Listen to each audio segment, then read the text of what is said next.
What's up ballers? Sa tapatan ng Memphis versus Oklahoma, ngayong first round ng playoffs, grabe ang tapatan ng dalawang superstar, SGA versus Ja Morant. Pinangunahan ni Desmond Bane ang puntos ng Memphis sa kanyang driving layup, bawi naman agad ang OKC star, SGA driving in the paint, pinasabay pa ang big man ng Memphis na si Zach Edey.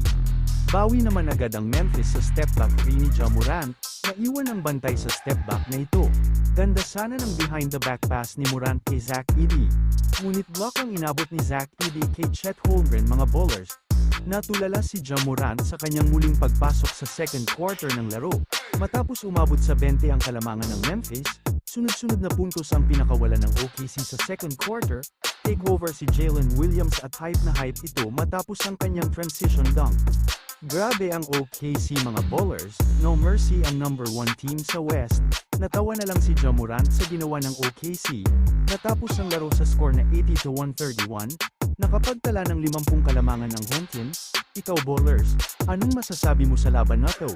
Kaya bang makabawi ng Memphis sa Game 2? Or hindi? Komento mo sa baba at sasagutin natin yan. Maraming salamat ballers, peace out.